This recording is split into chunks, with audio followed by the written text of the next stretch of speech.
Drop Podcast. Hello and welcome to another episode of the Football Drop Podcast. I am live from my son's bedroom. You are indeed. I was going to wonder whether you'd mention it, but yes, it felt like the episode with me and Guy Havard. Like, who do you support? Let's be discreet. Let's not mention any names. Yeah, there's Arsenal everywhere. I still love that episode. That is a great episode, man. That is a great episode. And I did an episode on my own. So for those of you who haven't listened to it, have a listen. If you have listened to it, have another listen. Can I just say on that, a huge well done, mate. No piss taken up we normally do. I think you did really well. And I could tell you were nervous a little bit at the beginning. It was the beginning bit, wasn't it? If you're looking at us on YouTube, I was like, inside, I died.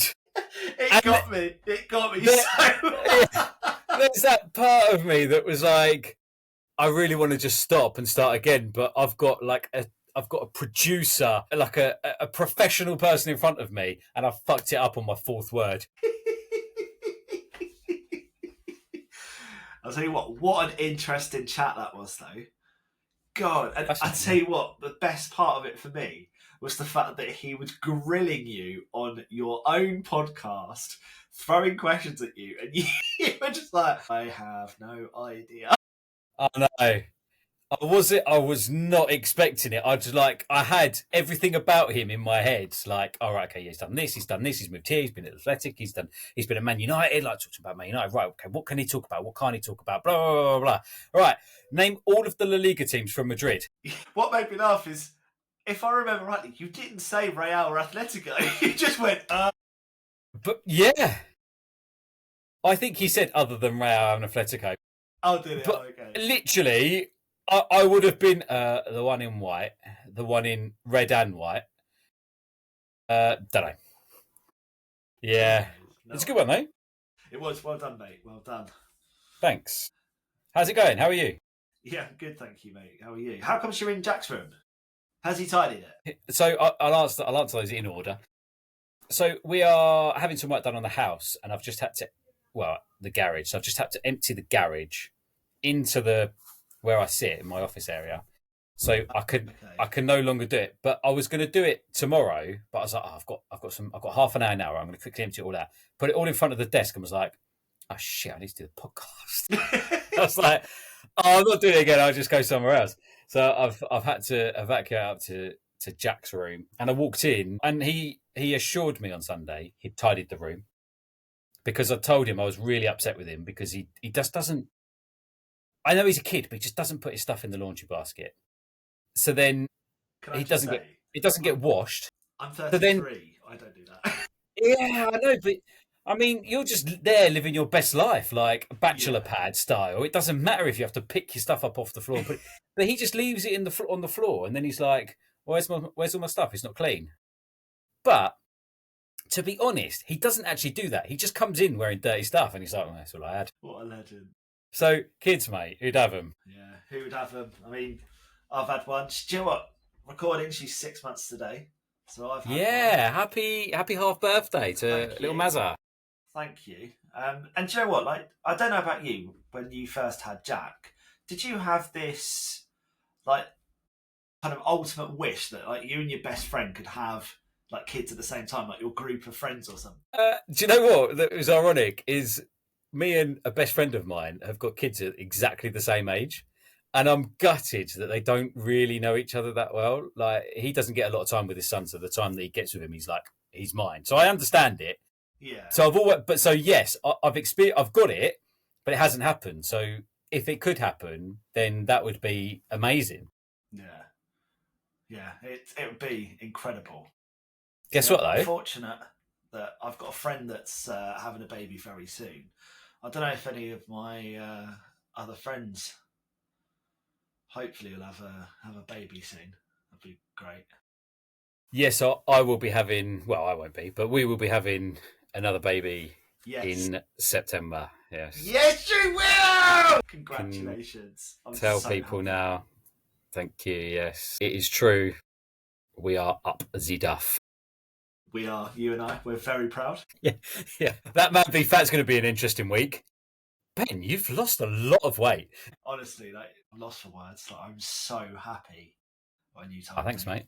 So Thank you. happy for you. So happy for Celtina. So happy for Jackie and for Robster. Yeah, they're excited. Yeah, we told the kids last week. They're really happy. They're a bit confused. We did like a little... I'm going to say we. We all know who it was. We did a little trail hunt for them to like get clues, and they had to like go around the house and hunt for clues. And then at the end, there was a little pair of Panda Dunks, Nike Nice. shoes. And they both looked at us like, what? And then we, Lena, had put like a little cryptic thing down saying that you're going to be a brother and sister, blah, blah, blah. And they were just looking at each other like, what? We was like, well, what would make you a brother and sister? They're like, I have no idea. And Jack went, oh, I know. And he said his cousin's name. And I was like, no. And then we just had to tell them straight. You're like, God. Oh, no, sometimes for really smart people, they can be really thick. Coming from me. Yep, it's ironic. The apple does not fall far from the tree, clearly, by the sound of it. Yeah, so it's some nice news. But yeah, so we're going to get, ironically, what we're not doing is focusing on what we need for the baby. We're like, right, let's get the house ready. So we've ordered flooring for the dining room. We've ordered the new roof for the garage. So it's all going on here, mate. I've got a busy 6 months, I think. Yeah. And then, I can relax. Yeah, mate, you can have a week off before baby arrives, and then, yeah. Yeah, we are thinking of doing a little baby moon breakaway, because I can't blame you. It's going to be mental. Yeah. Yeah, I can't say I blame you. But, I'm so excited for you. So excited. Thank you. Thank you very much. How are you? How's Benjani Wari? I'm all good, mate. Tip top, mate. Nothing's really changed for me. Loving. Sorry. I was going to say, apart from Maisie gets a best friend in 6 months' time, 7 months' time, whatever. Yeah, or boyfriend. Could be. Oh, no, I can't know. No, I can't have that. The incessant jokes that could prevail. Honestly, it would be toxic. No. Yeah, it really would. So no, you have to have a girl, and it has to be Maisie's best friend. Maisie will look out for her. She'll be a year older. She'll be a year above. Unless Selge pops her out in August, and they'll be in the same school year. That would be sick. Yeah, that would be good. I mean, we don't live near each other, so that would be a problem. But yeah, but you can always move back into the planet Thanet, mate. I'm not going to stop you. I'm good. Sorry. That's it. I was going to say something. I've got something to say. Go on. I noticed straight away just how gorgeous your arms and your shoulders are looking in our Largentina Man v Fat football kit. Yes. Show us the sponsor. It's the FDP, my friends. Yeah, boy, you can't get rid of us. FDP. New shirt. We're here for the end of 2025. Yes, he's got it on as well. It's a lovely kit, isn't it? It's really nice. It's amazing. Kit. So it's Oh the Terrace, isn't it? Is that what they're called? This is the shittest joke that's gone on for so long. But no, a massive shout out to my namesake, Carl Sewell from the Terrace. Is that your name then? I thought your name was Ben. Sewell. It's a great name.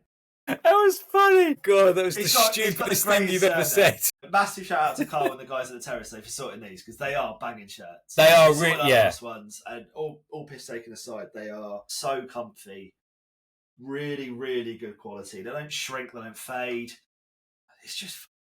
Mate, they are genuinely, I mean, no, we're not getting anything out of this, but they are genuinely so comfortable. I went for a size lower, by the way, so Man v Fat is definitely working. I've got a size lower, and it fits nice. But yeah, the quality, like you can even chuck them in I've chucked mine in tumble dryer a couple of times. There's literally no difference to it at all. It's amazing quality. Great. Thank you to my namesake, Carl. Oh, the Terrace. You knew what I meant. Fuck off. Right, look, let's just go on, because there's a few things we want to talk about before some of the big game of the weekend. You came across, I think about 10 minutes before we recorded, one of the most bizarre stories I think I've ever heard. Yeah, I did, yeah. Sorry, I got a bit confused at what you were saying then. I thought you were calling me bizarre for a second. I was like, bizarre. What have I done now? Bizarre. But okay, yeah. Okay, so this is like a kind of trash news type thing, which I want to try and make a bit of a feature of, because I love stories like this. Are you ready for this? Go on. So it's fresh from BBC Sport, actually. A Bulgarian top-flight team has apologised for holding a minute's silence for a former player. So it was Arda Kardzali. I'm not going to lie, it's probably not how you say it. Mourned Petko Ganchev before Sunday's league game with Levski Sofia. With both teams, they were lining up on the centre circle and bowing their heads in Ganchev's honour. However, before the game had ended, Arda posted on their Facebook page, so you can go onto Facebook and have a look, saying they had been misinformed. Petro Ganchev is still alive. Right? They finished their statement with, "We wish Petko Ganchev many more years of good health to enjoy the success of Arda." Can you imagine? But there is a bit of a serious side to it, right? Because can you imagine being there and being like, "Oh my God, he's passed away. No way, we didn't know," and genuinely being worried. And then you're like, "What?" You can see both sides of it. I think it's pretty funny because no one got hurt. It's pretty funny. But wow, what a mistake! But what's worse, right, is what if he had family that he's not necessarily that close to? Exactly. Talk to that often, but they, watch the games and things. It's their club or whatever. Exactly. Oh my God, he's bringing the family up, and he's answering the phone like, "All right, I've just heard the news." What news? What? You're dead. What? Will's going to be a dad again. Yeah, no, not that news. That's old news now. That was like 10 minutes ago. What's the new news? Oh, I'm dead. That's insane. That's such an insane story. It's crazy. Yeah, crazy. I love those sorts of things, though. Not obviously, harmless. I do like that sort of stuff. Yeah. What's this other news that you've said about someone being charged? I don't even know what this is. So that's the Preston player. Oh. Who was racially abusive towards Hannibal. Yes, I remember this now, yeah. So Osmajic. How'd you say it? Yeah, Osmajic. That's what I think. That's what I was saying. I think that's what you're trying to say. That's what I was trying to say. Did something a lot. 25 attempts. You didn't get that. It would appear they're charging him because maybe they've got some evidence to suggest, or it could just be, they're going to charge and investigate. I don't know, but be interesting to see what Preston do now, because they, in the return fixture, I think it was in the cup, in the FA Cup, they were very supportive of their man. I suppose you would be though, wouldn't you? Until the evidence is there. I think there's an element of support, but that was almost so supportive. It was almost, you could call it gloating. Do you know? Yeah, I see your point. Not good, is it? It's not good. It's not good. It's, if there's evidence there, which, judging by his reaction, something was definitely said. Yeah. Because it was instant as well, wasn't it? If I remember rightly, it was bang, went straight to, was it the referee went first or the fourth official or something? I can't remember what order it was. I think he went to straight away, didn't he? I think he went to his manager first. But yeah, it's just disgusting. Absolutely disgusting. But at least something's being done about it, so that's always something. And if they need positive steps, somebody in EDI, that's you now, isn't it? No, you've got promotion. It's not a promotion, no. It's just part of my role. But yeah, I'd love if it was a promotion. A bit more casual, but that's part of my role, which is it's very exciting actually. Yeah, it is exciting. I'm buzzing to go on this journey with you. Yeah, I'll definitely need your support because you are the G in it, as people say. Mikel Antonio spoke about his crash, his first interview. Very glad to be back. It came across very humble and a bit, I don't know, it hit me a little bit for glimpses and the snippets I've kind of caught of it so far. There were some bits that struck me. That he, obviously, a life of a footballer, he didn't really like the Ferrari, but his missus had some bags in the back of another car that he was going to take, but he couldn't be asked to and we've all been there. I mean, not necessarily do I take that nice car or do I take that other nice car, but it's like, you get there and you're a bit like, I can't be asked to take out the stuff of that car, so I'm just going to go in the other one. Jumps in a Ferrari that he's worried about, that he's losing the back end of it a bit. We've all been there when we've jumped into our Ferraris, but he does, unfortunately have a very serious crash, and he said he's shattered his leg. But he said that he was asked whether he's got career-ending insurance, and he was like, "Oh wow, I need to get back playing." And it's like that just shows you just how easy it is for a footballer to kind of lose everything, from driving a Ferrari, obviously one of the most expensive cars you can get, to have you got insurance for your career ending? And he's like, no, shit, that means I could actually go broke. It's just, I find it, obviously the other story is sad, and I really hope he gets better, and I hope he continues to play football. But it just goes to show you just how small and how delicate a footballer's footballing life is, and how delicate life is, really, because he doesn't remember anything of the crash. I thought it was fascinating. It is surreal, but it is relatable. Excuse me, it's relatable to anybody, no matter what role you're in. If you're in a car crash, God forbid you lose your legs or something like that, you can't commute that well then. So you can't go into the office as much. They have to adapt things. If you're upstairs in an office, for example, they haven't got a lift or whatever it may be. But your life does change, let alone being a footballer. But a footballer relies totally on your body. Yeah, exactly. Peak optimum level all the time. And I hope you don't mind me saying it, but like, you've noticed a significant difference with losing hearing in one side of your head, It's like your life-changing. ear. Yeah, very much so. And it changes your personality. Yeah, you become more of a cunt. Wow. Sorry, I couldn't resist. You pitched that to me. Up and you bang out the park. No, sorry. Let's get serious, because you are right. It does. All piss aside, like it does. It's like social gatherings and stuff. I'm a lot quieter. You are involved in it. I will sit on the peripherals because I can't hear. And it's like when we go for weigh-ins, it sounds so stupid. I can't go and talk to anyone there because I can't hear anything. Whereas if I started that 2 years ago at Manfred, I probably would have spoken to loads more people. Yeah, I have noticed that about you. Actually, you're less talkative. Like, you are the Tom Davis of the footballing world. Because no, in all seriousness, right? You are, because you do like to be liked. You do like to talk to people. You will have chats with people. You will just be a friendly person like Tom Davis. And I love Tom Davis. He's like one of the best people there is. I'm a bit more Romesh, where if you talk to me, you might get like a, fuck are you talking to? Because I'm just so surprised that people actually want to talk to me, and like just a bit like, oh, I don't know if I can be bothered to start a communication. What do I say to somebody? Like, oh, they're going to talk to me. What do I say? How do I reply? And then my voice will crack and I'll be like, oh God, they're going to like think I'm a right prick. Do you know what I mean? All of that's going on in my head, whereas you're like, this guy seems pretty cool. I'm going to go and talk to him.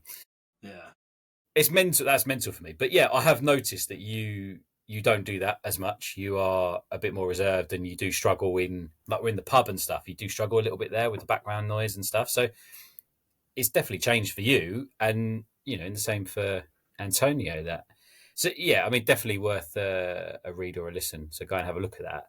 There was one other thing that I haven't put that's just sprung to my mind. Did you listen to the overlap with Gary Neville and Sir Jim Ratcliffe? Yes, I did. On your recommendation, actually. Don't normally listen to the overlap. Me neither. What's your thoughts on it? On the whole interview, both sides, not just the answers, the actual questions as well. Yeah, I thought Gary Neville didn't hold back. I felt he done well with his questions. He was very direct. I think you can get bogged down sometimes in those things with, like he spoke about, why aren't you paying for Manchester United's staff to have food? And I thought that is hard, because I know that the players will get food provided for them, but the players can afford to eat, like they could afford to pay to eat there.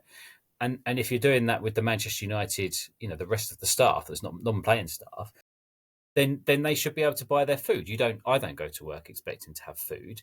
And I felt like Gary Neville got bogged down on that, and he sort of said, you could have put Fernandes out for, go for a meal with Fernandes, and someone will pay thousands of pounds for that.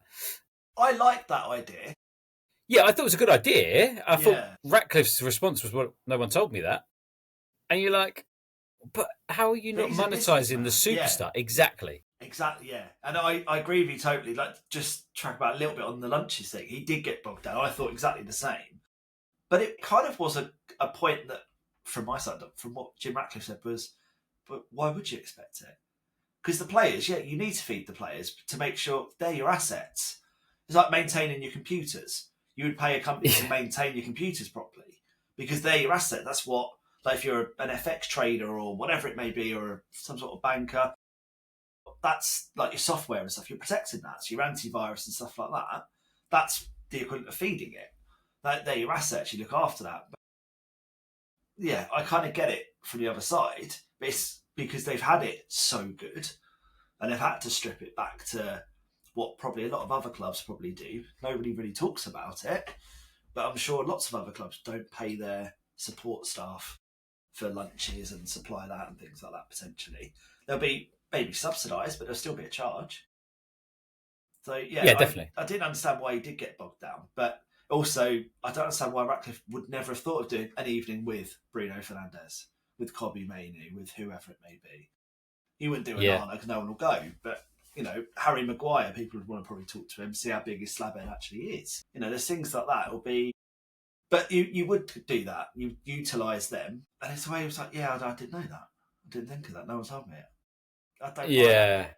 That's the only bit that for me, I'm like, come on. Exactly, and the rest of the interview was actually really open, really honest. Spoke about Dan Ashworth leaving. He didn't fit. He didn't fit. His personality didn't fit, so he left. Eric Ten Hag. Would we have done it differently? Maybe, but probably not. He was the right man, but probably at the wrong time. And I thought, fair play. I get all of that. That's really open, honest.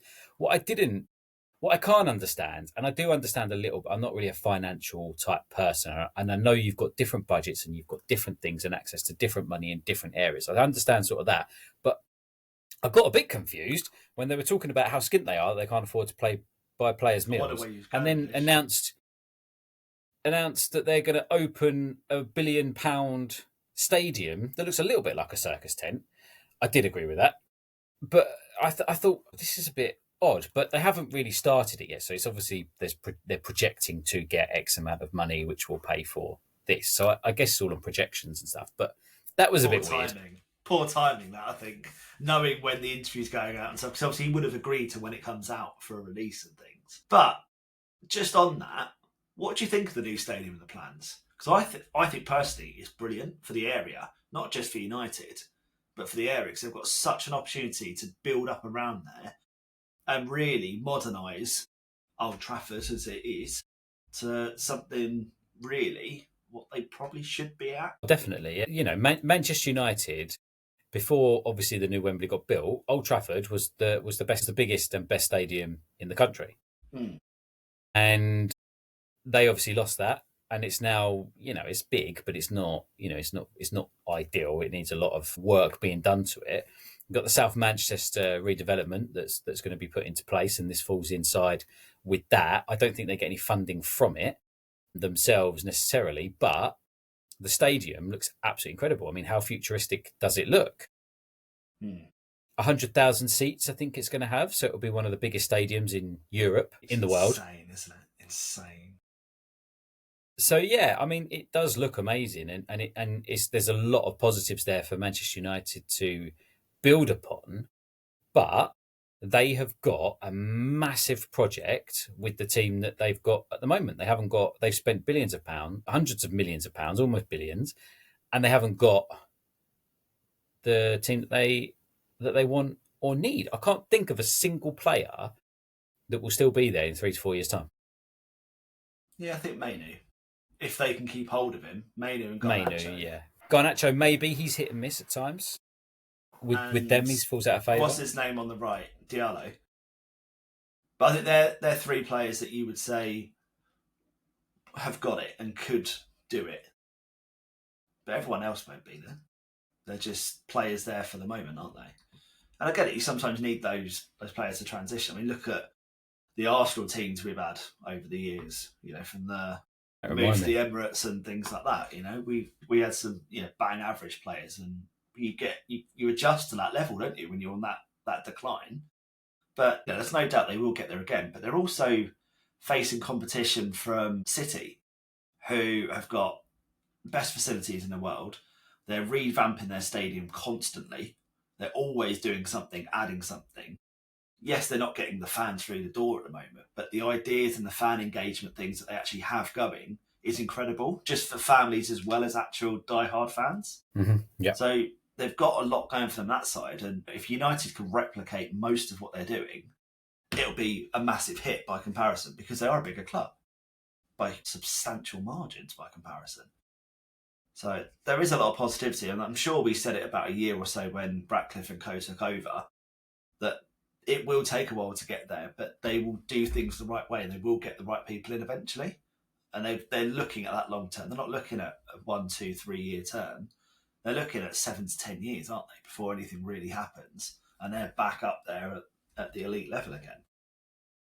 Yeah, agreed. Yeah, no, makes sense. There's a very much, it depends on the Glazers as well, doesn't it? Yeah, because they're still there no matter what. But Ratcliffe's taking the rap for a lot of it, isn't he? He is, yeah. Yeah, he is now. And he admitted, he's like, yeah, I am taking it. It's like, maybe it's fair, maybe it's not. It's like, but it's part and parcel of exactly ownership owning a football club. Yeah, exactly. Fair play. What do you want to go on to first, England or Carabao? England. It wasn't a difficult question, but I'm glad you did. Well, I wanted to make sure. 4 goalies is my first question to you. Why? I guess the England number 1 is up for grabs. Mm-hmm. And as is every position, you've got goalkeepers playing very well. You know, Trafford was included in that. And I don't think he hadn't conceded a goal in 1,000 games or something ridiculous. He's had 27 clean sheets this season. It's insane, isn't it? Which, yeah, it's incredible. But he is doing that in the Championship. Whereas you've got, annoyingly, none of those goalies are doing it at elite level. They're doing it in the Prem, and obviously the competition is huge there. But none of them are doing it against sort of European level. That's my only reservation about it. Yeah, so, I mean, you've got Jordan Pickford, though, who has played in finals of European Championship. So he knows what it's like to be there under pressure. Aaron Ramsdale has obviously done really well with Arsenal, not so much maybe at the moment. And Henderson's up and coming as well himself. He's had a blinding season. Yeah, they're all doing well. So why not reward them?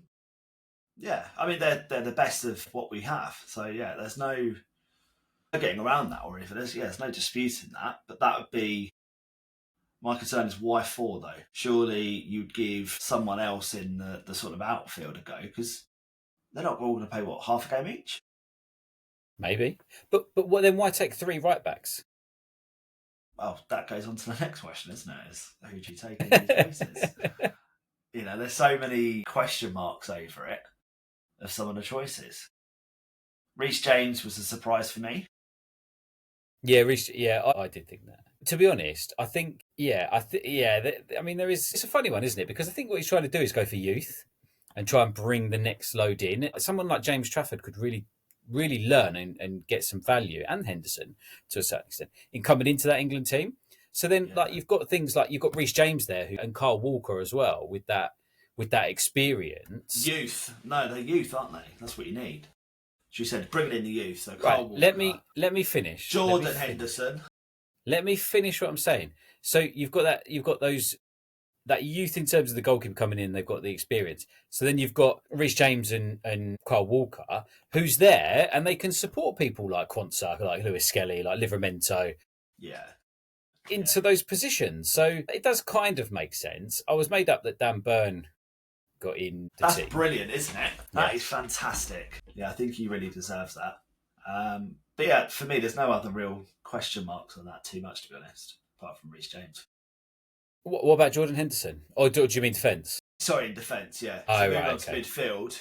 Henderson was a huge surprise for me. And I know he's playing at a high level, but maybe it's because it's not publicised so much. But yeah, I was really surprised coming back in, but I understand it from what you've just said in terms of that blend. Yeah, because otherwise, in the middle of the pitch, you've got Declan Rice, who's sort of obviously been there for quite a while. And that's pretty much it. Curtis Jones hasn't had... How many caps has Curtis Jones got? 2 caps? Yeah, 2 caps. Rodgers, 2 caps. Palmer, 11. Eza, 9. Gibbs White is now in the team. website looking at this? No, I just got it from memory, mate. Fucking course I am. What do you think I am? Doing it from memory. What do you think's going on here, mate? Do you think I've got all of this knowledge just in the back of my head? No I like way. to think so. Of course I'm fucking looking it up, but thank you for drawing attention to it. By the way, Dan Burn hasn't got a picture. He just blacks out on the England website. That's pretty bad, isn't it? I feel bad for him. He'll have one by the end of this. Definitely, yeah. Hopefully do one of his dance. It'll be like a little screen grab of that. That'd be wicked. But yeah, I think Jordan Henderson is the only real question mark for me in the whole team. I think the attacking team, Jude Bellingham, Jarrod Bowen, Phil Foden, Gordon, Solanke was Rashford back in the team. Some really good form, to be fair, from Rashford as well over the last 8-9 weeks or so. I think he's done really well. That's one standout. Obviously, Harry Kane, you know he's going to be there. Yeah, there's no doubt about that one at all. But yeah, could be a good squad. It's interesting. See how Tuchel goes. Certainly will, yeah. Is there anyone that you would have put in that's not in the team? It would have been Morgan Gibbs-White, but obviously he's been called up now, hasn't he? He has. A late call up. Cole Palmer's not in it anymore, though, is he? He's left. He's dropped, hasn't he? No, not really. Can't think. Maybe Conor Gallagher would have been one for me, because I think he's done very well this season. I agree with that. Obviously, we've got a few injuries as well, haven't we? Saka, Lewis Hall, potentially, he would have been in there. Yeah, definitely, yeah. He's had a very good season. Ollie Watkins probably would have been in there, but he's got a little bit of a niggle. I would like to say I would have liked to have seen Antti Niemi in the... Sorry? Antti Niemi. Who's that? Have you not seen the thing? I want to see Antti Niemi in the squad. And then they're like, he's finished. And he's like, he's not finished. He's still playing. He's really good. No? I have no idea what it is. No. All right, let's move on from that. We'll edit that one out. Joke there. Anything else you want to talk about? Oh, yeah. Let's talk about Newcastle, shall we? I'm not even going to ask you. Let's just talk about it. Yeah, I mean, a fantastic game. We watched it, didn't we? We watched it together, which was fantastic. While she was smashing down 2 big bags of crisps. Only 10 grams of each packet, though. Definitely. Which is good. I thought Newcastle performed fantastically. I feel like they played Liverpool off the pitch for a lot of the game. Have you finished? Yeah, it does. See if you had anything. Yeah. Anything with it. No, I completely agree. Well, sometimes you'll stop talking. I'm like, and then you'll carry on, and then other times you just stop, and then you go, well, you're not going to talk then. You're not going to. And I'm like, well, I don't know when I can talk. I didn't say anything like that. You just started going off on one. It's okay, Will. We're good here. We're good here. Okay. Thank you so much. Yeah, I thought it was a very good game. They managed to just keep on the attack, keep on the front foot, and Liverpool couldn't handle them.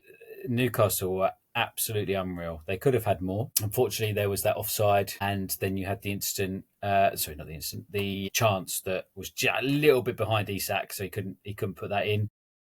Liverpool just then decided, okay, let's just take our defence off and just put on strikers.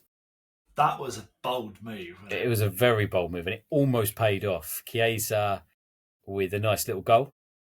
Lovely finish. Shame it was offside, but lovely finish that, wasn't it? It wasn't offside because it counted. Sorry, it was offside at the time. They called it offside. They called it offside, but it wasn't offside. Yeah, it was just an all-round good game, and I was so happy for Newcastle and their fans to finally win a domestic trophy. And it's quite funny because they're talking about putting statues of Eddie Howe and people outside of the stadium, and you're just like, really? After the Carabao Cup? You sure? Trophy's a trophy. It is. But I think it's that feel-good factor that he's got around the club and what he's built with the fans. 100%. There was obviously the Mike Ashley era and things like that, and people weren't happy with Steve Bruce when he was there. People liked Rafa, but he couldn't do much, and he struggled as well.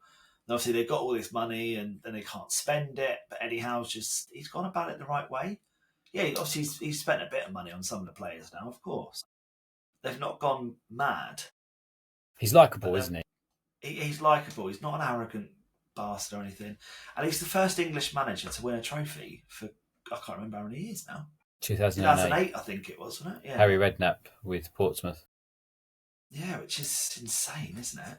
Insane. But yeah, I'm so happy for Newcastle. And I think because I now listen to Wrestlers Football regularly, I really like Alan Shearer.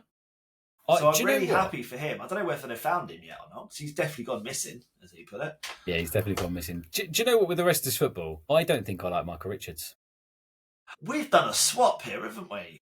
Yeah, I just find him quite a little. I find him. I'm glad you said that, because I said this when he first was on League of Their Own, didn't I? And I do agree with you to certain aspects. I feel like he... I know it's ironic coming from me, but I feel like he's a bit thirsty. Yeah, I wouldn't even say that. I think sometimes he's asked a question and he just gives like a real straightforward answer, but he like goes about it and says a lot more words than maybe he needs to. And he sort of, I come out of, he finishes his sentence and I'll be like, what did he actually just say? And then and I've noticed that he keeps talking about the same things. Like he keeps talking about Inter Milan's back three. He keeps talking about some of the signings that have been made from Napoli. And then he talks about Man City a lot. But then outside of that, he doesn't really say a lot of things. And I was just a bit like, if Shearer was here with Lineker, they'd have a really good analysis of the game, like Lineker. And maybe it's because they're so far ahead in their career, but they can just talk about matches, and you're like, yeah, I didn't realise that. Or, oh yeah, I didn't really see that. Or yeah, I agree with you. Actually, yeah, I did notice that. But with him, I just come out of it and I'm a bit like, I think that's the experience side of them, I think. it's got to be, isn't it? So when I say I don't like him, I mean, I've got no qualms or nothing against Michael Richards, but I just a bit like, what are you saying? Do you feel like he's trying to like really force this persona and like his brand of Big Meeks? Do you think it's that maybe as well? So Yeah, then probably. everything he does is kind of all around that, and his Probably. laugh I feel can be sometimes a bit forced. I don't know whether it is or not, but there's certain things I do. Yeah, I can agree with you to a degree on that one. Yeah, no hate on him. Nothing at all. Nothing against him. Fair play to him. Go and do what you've got to do to get yourself to where you want to get to. Like, I completely agree with what he's doing. But he moves in some good circles. Yeah. I mean, yeah, he's friends at CBS with, he's mates with Henri. He's then got mates with Shearer and Lineker. Mm. He's in the right place, doing the right things. I just find him a little bit uncomfortable. Maybe it's uncomfortable. Maybe I'm just a bit like, oh yeah, you make me feel a bit uncomfortable. Gives you the ick. Yeah, maybe that's what it is. Yeah. But no hate at all. Just a bit of, not too keen. Should we finish there on that and move on to the PL? Yes, a couple of decent games. The Arsenal game was absolutely dire. So let's just start there and say it was a very bad game. It was a nice header from Marino. Arsenal got the 3 points that they desperately needed. We still need a striker. Let's move on. Yeah, Chelsea have had 5 managers since they last beat Arsenal. Bit of a fun fact. That's a nice stat. Chelsea were shite. They were pretty bad. I mean, I'll be honest, Arsenal weren't great. It was a really poor game. Really poor game from start to finish. Yeah, as you said, it was the job done situation. 3 points. Thank you very much. See you later. Man City was quite a decent game. That was a good game. Nice Desmond. I did enjoy that. I wanted to call you out on something. You said to me, Kusanov is really shit. Did you say that because of his own goal? No, I said it because the games that he's played for City so far, he's not really covered himself in glory. He's been in the wrong places. He's made lots of big mistakes. He has scored a couple of own goals. I haven't seen the goals from Saturday, so I don't know what the situation was on that one. Yeah. He come off his thigh. Oh, okay. He was running and just bang hit his thigh. It was unfortunate. I do feel he's been unlucky, and obviously coming into a struggling City team. If City signed it, you don't expect to walk into what he has this season. But yeah, I think he'll come good, but he is extremely young still. So young, yeah. I just wanted to call you out on it to watch you squirm. It was good. Marmoush's goal was good. Yeah. Oh yeah, you haven't seen it. Very good goal. Said that, yeah. How are we going to pick goal of the? I'll just pick goal of the week. Marino, done. I'll be honest. I quite like Dan Burns' goal, but I also like Isak's goal. Yeah, Dan Burns' header was phenomenal. Isak's goal was good. I quite like, and I want to give it to this person. And go ahead and go and watch it because there were some really good goals, and I really did like Marmoush's goal. But I thought Cayuste from Ipswich Okay. was I'll have to watch it. a phenomenal goal. The turn and the shot, I think that for me is goal of the weekend. Interesting. Okay. Well, we'll have a look. But yeah, there you go. But that Goal of the week. Ipswich Forest game was very good. Forest, I think they're 3-0 up at half time. And then there was a late resurgence from Ipswich in between the Jota Silva goal. Jota Silva, the most subbed player, I think, the most used sub in the Premier League this season so far. Nice. Look at you bringing the stats to the pod. Well done, mate. Thank you. Do you remember when you were going to do that as a feature? Okay. Here we go. Do you remember? He's got his gloves out. Do you remember when we was going to have that boxing match? I'm still waiting for you to set it up. I told you this. If you wanted to do it for charity, I said if you want to do a fight, we'll do it for charity. Sorry. Yeah, mate, I'm going to knock you the fuck out. Knowing you will sign us up and won't tell me till the week before. We've done 11 weeks of proper training. And I still got Sparky, second round. I go full Ramesh and I've hired AJ to train me up. Can you imagine? Yeah, he just writes in. I'm just like, do you know what? Tyson Fury would love the fact that he could get one over on AJ that way. Let me message him. Yeah. I went for the athletic one. You went for just brawn. Yeah, the one that's won everything. Yeah. Has he won everything? Did he have them all? Did he have all the belts, did he? Pretty much, yeah.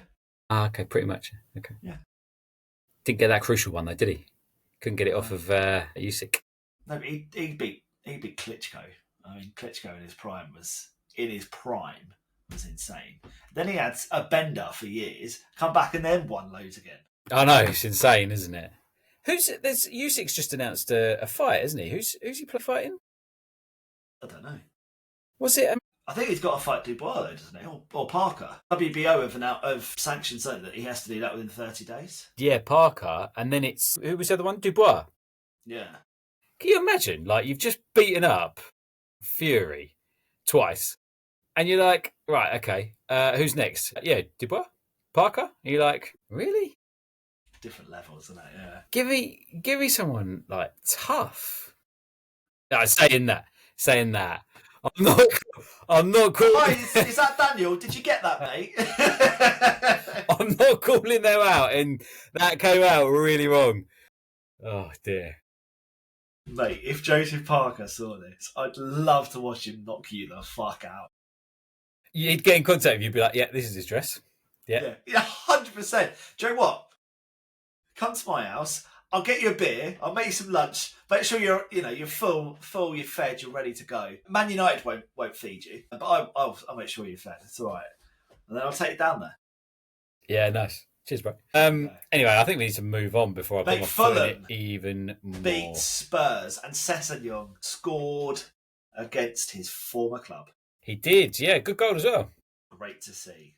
Great to see. And Leicester, 7 home games in a row without scoring. It's a Premier League record now. I know, yeah. Just going back, Rodrigo Muniz, I think is going to be a serious player for Fulham.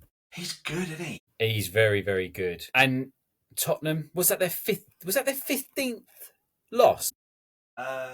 Yes, 15 defeats this season. That is unbelievable. Yeah, 15 defeats. That's mad, isn't it? Are you surprised Ange's still there? Yes. They're still in Europe though, aren't they? Yeah. Yeah, I think that's the only thing that's keeping him in a job. They had to come back from, I don't know how you properly say it, but AZ. Was it Alkmaar? Yeah, we call it AZ, but... Yeah. Guy Havard. Go and listen to it, he told us that. He did, yeah, he did. And it really threw me when he said it before we recorded as well. I was like, that sounds like AZ Alkmaar, but I don't think he's saying that. And then he said, I was like, okay, that makes sense. But, yeah, I mean, Leicester, the bottom 3 are gone now as well, aren't they?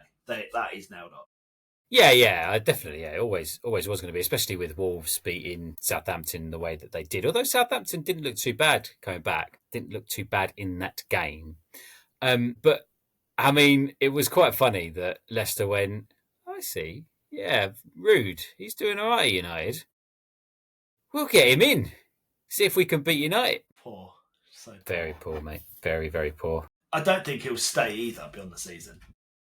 I would find whether it he's really... sacked or walks. He ain't Yeah. gonna be there. I don't think there's anything else to discuss this week, but I just want to say I'm very excited to give the debut to the shirts tonight. Me too. You got a game for me, haven't you? Oh my god, yes I do. Well remembered. Thanks. Yes I do. So I've got the FDP price tag game.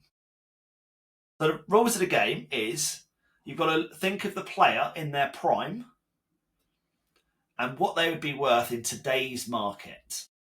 So obviously you can compare like a striker for what you think like Mbappe went for or would have gone for and things like that, or what you think Haaland, Isak, players like that. So I've got a mix of players from different position as well, so it's not just... So you've got the list, yeah? Yeah, I've got the list. Okay. Obviously, there is no right or wrong answer. It's just interesting to see what they would be, what you think they would be. Okay. So it's very hard to adjust for that. We'll start with one that we already spoken about, Alan Shearer. Alan Shearer. What would prime Shearer be worth in today's market? I'm sure we've done a game like this before. But okay, that's fine. Alan Shearer, how much would he be worth? I would say English tax, the amount of goals he scores, I would say he's easily 100 to 110 million pound. Okay. I thought 110, 120 with that English tax. Yeah, I just think he's absolutely phenomenal. Yeah. Obviously, we're thinking he's got 3 years left on his contract. He's prime of his life. Yeah, how much does somebody? Yeah. Because if you think about, Anthony went for 80 million. What was Bale when he went? I think it was 110. Was he 110? Was he 100? Was he that much? Maybe I thought it was less. I thought it was about sort of 80. Maybe 90. Anyway, and then Mbappe at the amount that he was being quoted for, which was 100 million, and obviously was a bit of a bargain. But yeah, I'd say about that. Yeah, I think we're about right. 100 to 110. Okay. Good goalkeeper. How much did he go to United for from Fulham? It wasn't a lot, was it? I want to say it's like 9 million or something, or 7 million. Or it something. Was like pennies when it should be. Yeah, small amount, wasn't it? I mean, a goalkeeper. How much did we pay for Ramsdale? Was it 30 million? Yeah, bear in mind, Kepa was like 72. I think something like that. So Oblak was quoted at sort of 80, 90. So you thinking like Van der Sar at United? Because he was old at United. Van der Sar in his prime. In his prime, he was only was it Ajax he was at? So I would say you could probably get him for like 30, 40 million. 30, 40. But if you're talking about Van der Sar at United, he's a very different... Van der Sar in his prime, and I think his prime was United. Yeah. So when you say prime, but then his age is against him. So it depends on what you mean by prime. And his prime is in age, or his prime is in skill and quality, and when he was at the peak of his game. I think prime's in both. Let's say both. What you're combining, so he's young, but at United. So he's 27, 28. Let's say that sort of age. He's still got a couple of years left at the top. Yeah, that's when he was probably looking at 30, 31. Kind of at Fulham, that sort of era when he was just starting to get a bit older, but maybe before Fulham. Yeah, I'd say 30, 40 million. But he was brilliant, and he's definitely worth, you would see him nowadays at his absolute peak in ability. If he was a bit younger, he's going to be 80 million. Wow. If Kepa is, and he definitely is, without a doubt. So what are you actually saying here? 30 to 80 million? And I'm saying 30 million for him in his Ajax days. 30 million. Are we talking Chelsea tapped him up to get him for free? Mate, stop going through and making it complicated. A prime Ashley Cole, wherever he was best. I was just trying to have a conversation with you about it, but okay. 90 million. I put 100 to 110. I think he would have been the first sort of left back. Mate, stop talking. We don't want to hear it. Let's go crack on. Xavi Hernandez. 130 million. 30 mil in his prime. Fair play. John Terry. 10 million. Because you wouldn't want him in the dressing room. You'd be like, I don't want him. Is that actually your answer, 10 million? He's shagging everyone's wife, taking back. Nah, John Terry would be 90 to 100. 90 to 100 mil, okay. Two more. Wayne Rooney. 30 million. So you're rating him higher than Alan Shearer. Wow. Okay, fair play. Last one. Dennis Bergkamp. 600. I've intentionally left Henri off because I know that would just be stupid. But I should have assumed you'd do the same for Bergkamp. Yeah, I mean Bergkamp, he's obviously Dutch, which I think, rightly or wrongly, lowers the amount. So I'd say probably about 70 to 80. 80 mil. Plus, he won't fly anywhere. So you've got to consider that he can't play away in Europe. He can, but as long as it's France. Yeah.